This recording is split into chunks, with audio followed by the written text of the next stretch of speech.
Hello everyone, कैसे हैं आप सब लोग। आपको पता है हमने पजल्स की एक सीरीज स्टार्ट की है जिसमें कल हमने किया था कंपैरिजन बेस्ड पजल्स का इजी लेवल जो आपके क्लरिकल एग्ज़ाम के प्री में पूछा जाता है। आज हम करेंगे मॉडरेट लेवल की एक पजल जो आपके पीओ एग्ज़ाम के प्रीलिम्स में पूछी जाती है। वीडियो स्टार्ट करने से पहले मैं आपको बता दूं जो आप लोगों का इस महीने का स्केड्यूल है हमारे टेस्ट का, मॉक टेस्ट का, तो 15 तारीख को हम लोग देंगे जेके बैंक पीओ का मॉक टेस्ट 15 से 16 अगस्त को।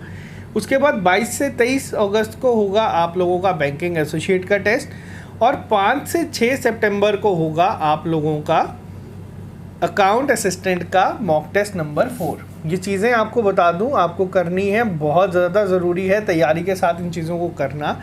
किस तरह से ये चीज़ें आपकी काम आएंगी वो हम आपको मॉक टेस्ट में ही पता चलता है। पिछली बार का स्कोर आप लोगों के लिए स्टार्टिंग पॉइंट था, इस बार का स्कोर आप लोगों के लिए होगा कि कितनी इम्प्रूवमेंट हुई है। टारगेट हमारा ये है 15 दिन तक हम कोशिश करेंगे रेगुलर बेसिस पे पजल की क्लासेस आएँ और जिन लोगों का एक मेजर पार्ट है आपका 15 से 20 मार्क्स का रीजनिंग का वो कवर हो जाएगा। तो चलिए स्टार्ट करते हैं आज का लेक्चर। तो ये है आपके सामने पहली पजल। यहाँ हमें क्या कहा गया है, पजल को करने का तरीका मैं आपको सिखा रहा हूँ किस तरह से पजल को करते हैं। पहली चीज़ आपको कही गई है कि 7 फ्रेंड्स ABCDEFG यानी कि 7 लोग हैं। कहाँ तक हैं? A से G तक। ये लोग क्या कर रहे हैं, ये पैदा हुए हैं सेम मंथ और सेम डेट पे, लेकिन कहाँ? डिफरेंट ईयर्स में। और इसके साथ नेक्स्ट लाइन में कहा गया है जो उनमें से 2 हैं वो बॉर्न है सेम ईयर में। तो यहाँ पे आपको बता दूँ एक हिंट आपको ये दी गई है कि 2 जो हैं उनकी एज क्या होगी आपकी? सेम।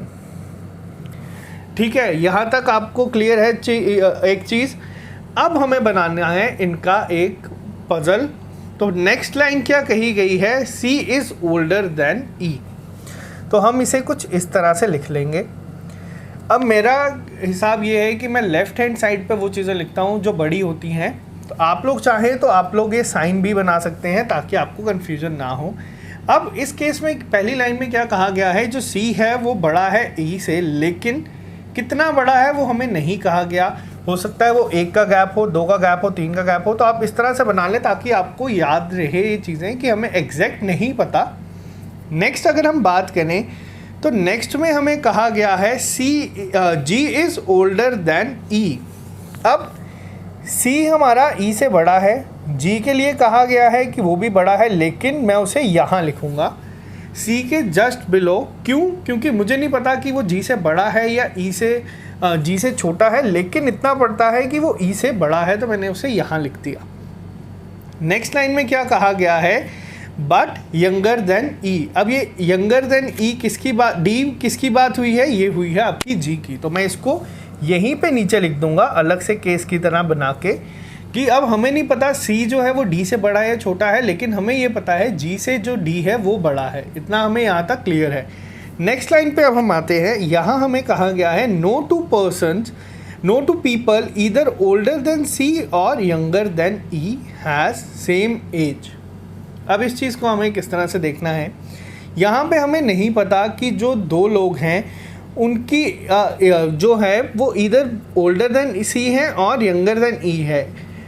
अब यहाँ पे क्या चीज़ है, यहाँ पे आपको समझना है। आपको ऊपर कहा गया है सेम एज के बारे में कि 2 लोगों की एज जो है वो सेम है। अब यहाँ पे लाइन को आपको समझना है। यहाँ पे आपको कहा गया है जो C से बड़े हैं लोग, ना ही उनकी, या जो E से छोटे हैं ना ही उनकी एज जो है वो सेम है। कई बार क्या होता है एग्ज़ाम में आपको ये लाइन स्ट्राइक नहीं करती, आप लोग सोचेंगे कि इसका लाइन का मतलब क्या है तो आप छोड़ देंगे। लेकिन आपको बताता हूँ अगर आप इस लाइन को छोड़ भी दें तब भी आपकी ये पजल हो जाएगी। किस तरह से, मैं इस कंडीशन को साइड पे ही रखता हूँ।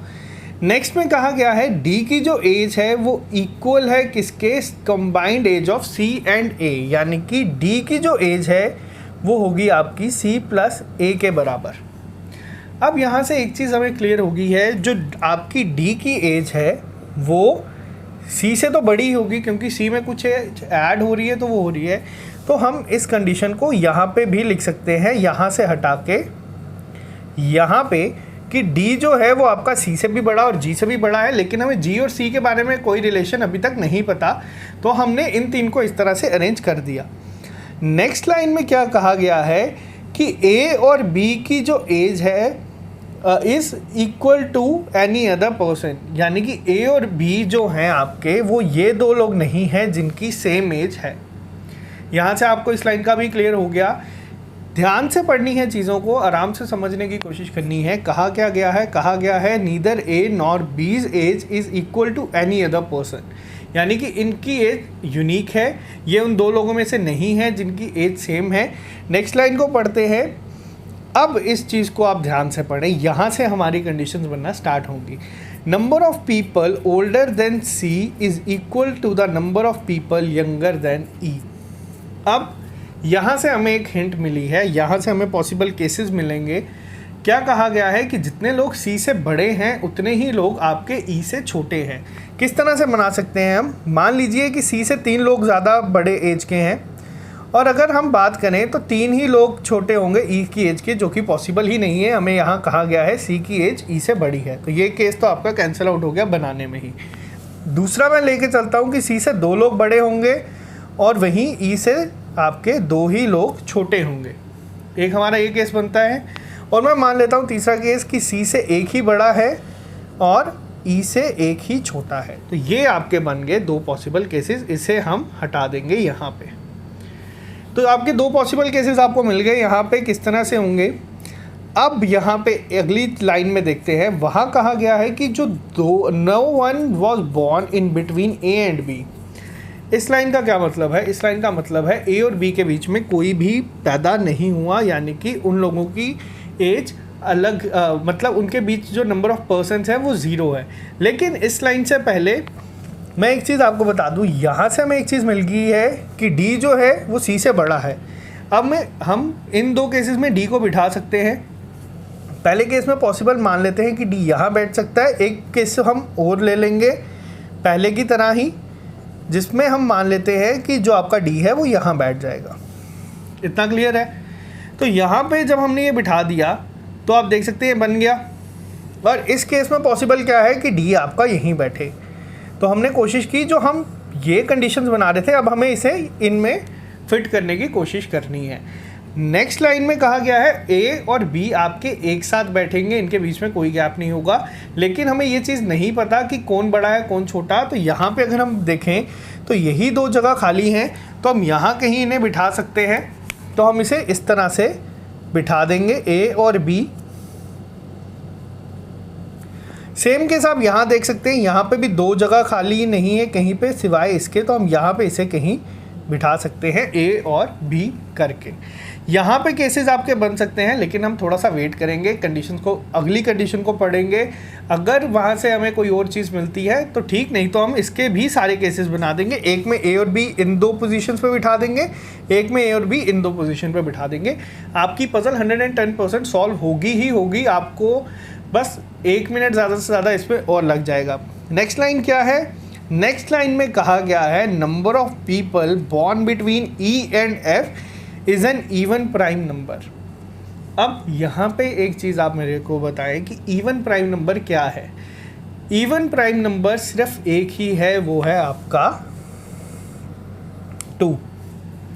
तो ई और एफ के बीच में आपके लिए कहा गया है कि 2 लोग बैठेंगे। अब यहाँ पे हम कंडीशंस को देखेंगे किस तरह से कंडीशंस बनेंगी। पहली कंडीशन अगर हम बात करें, ई और एफ के बीच में हमें कहा गया है 2 लोग होंगे। तो ई और एफ के बीच में अगर हम यहाँ पे 2 लोग छोड़ते हैं तो ऑलरेडी डी बैठा है, यानी कि ये केस हमारा क्या हो गया, कैंसिल। नेक्स्ट अगर हम यहाँ पे आएंगे, ई और एफ के बीच में क्या कहा गया है, वापस से 2 लोग होंगे। तो हम यहाँ पे 2 लोग छोड़ के एफ को यहाँ बिठा सकते हैं। तो ये आपका एफ आ गया। और वहीं यहाँ पे अगर हम बात करें तो ये 2 लोग छोड़ के यहाँ पे आपका एफ आ गया। इतना क्लियर है अभी तक आप लोगों को। अब हम बात करेंगे यहाँ पे एक और चीज़ की।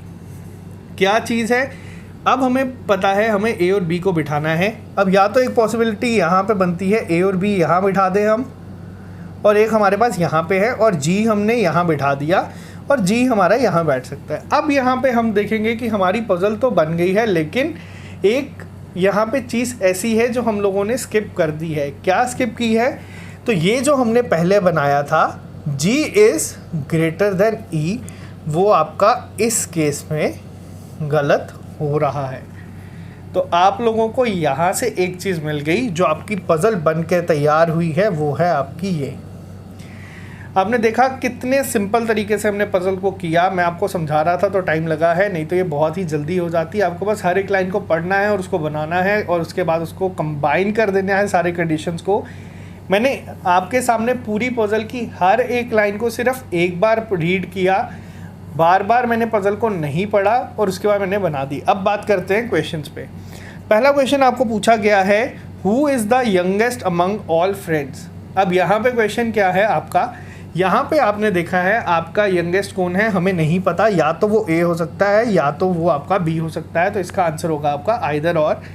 नेक्स्ट में पूछा गया है कि एल्डेस्ट कौन है, तो एल्डेस्ट आपके सामने है, वो है आपका डी। उसके बाद पूछा गया है who among the given person have the same age. अब इस क्वेश्चन का आंसर क्या होगा, हमने एक चीज़ देखी है, हर एक के बीच में हमें एक प्रॉपर लिंक गिवन है, लेकिन सी और जी का जो हमारा स्टार्टिंग का डाउट था वो क्लियर नहीं हुआ। तो हम ये मान लेते हैं कि सी और जी की एज ही आपकी सेम थी जो आपको ये कंडीशन में गिवन थी। तो आई होप आपके सब आंसर्स क्लियर हो गए होंगे, सब क्लियर हो गए होंगे। तो आज के लिए इतना ही रखते हैं, चैनल को सब्सक्राइब कर लें। कल हम करेंगे एक लेवल और ऊपर की पज़ल कंपैरिजन बेस्ड में। ये आपको पीओ में पूछी जाती है, जिसमें आपको चीज़ें सॉल्व करना लगता है कई बार टाइम वेस्ट हो गया और बच्चों का कई बार सेक्शन इस वजह से ही रह जाता है। आई होप आपको ये चीज़ें पसंद आई होंगी। चैनल को आप सब्सक्राइब कर लें ताकि आपको हर एक अपडेट मिलता रहे। आज के लिए इतना ही, मिलते हैं आप लोगों से कल नए लेक्चर के साथ। Okay guys.